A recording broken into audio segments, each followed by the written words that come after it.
What's up, everybody? Thank you for joining me again here on another week of crypto and real estate. My name is Nick Gumpert. I'm with Remax Top Producers. I'm a certified crypto agent, and I'm just chunking information, breaking it down, making it, I think, more manageable for those of you that this might be brand new for and brand new into this new topic, this new realm of cryptocurrencies. So let's get started. First, I want to introduce this part of it. This is simply to better understand this space, whether it be about blockchain, cryptocurrencies, NFTs, tokens, smart contracts, and today, digital wallets. No part of this information should be taken as legal or investment advice. Guys, this is a short one, nonetheless an important one, because like I just alluded to, it is about digital crypto wallets. Digital or crypto, it's synonymous and interchangeable. So what is it? Well, a wallet to store crypto asset records. When you create a unique wallet, it generates private and public keys. The private key is the unique identity or the password of the owner to access their wallet. The public key is the address owners use to send or receive digital assets within the crypto network. So unlike traditional wallets, crypto wallets don't store currency physically. All that is stored is transaction records. Okay. So again, if you think of your wallet, you can pull cash out. That's never going to be the case with this specific example of a digital wallet.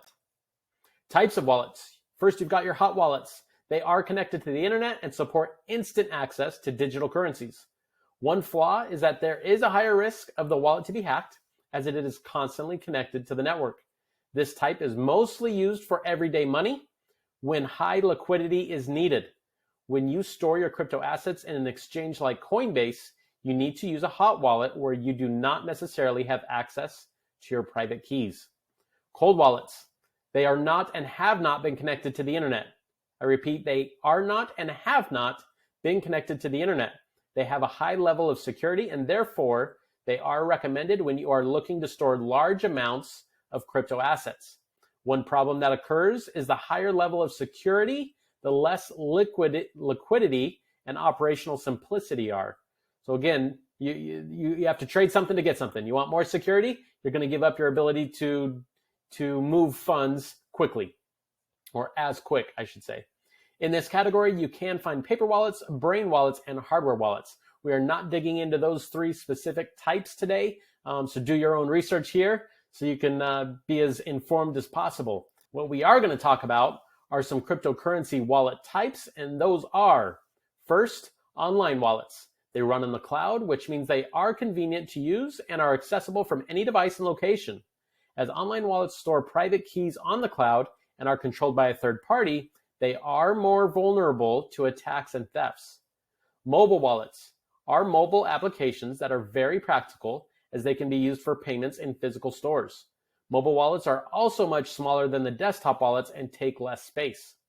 Risks associated with mobile wallets concern losing assets in case your phone breaks down or there is a security breach.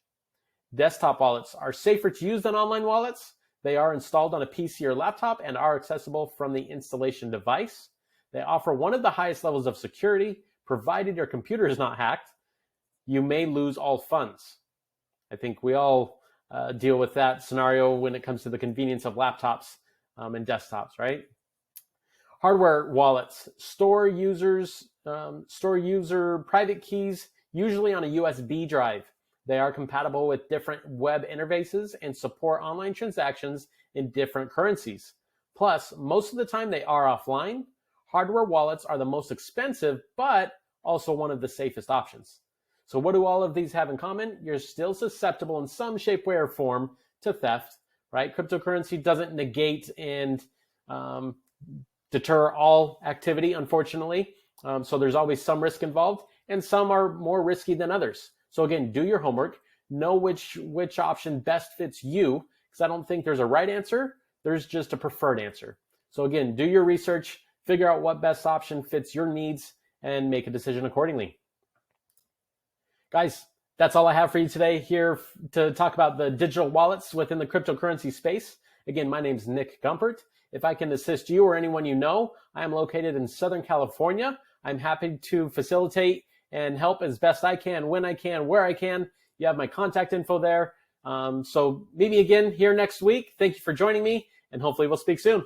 Have a good one.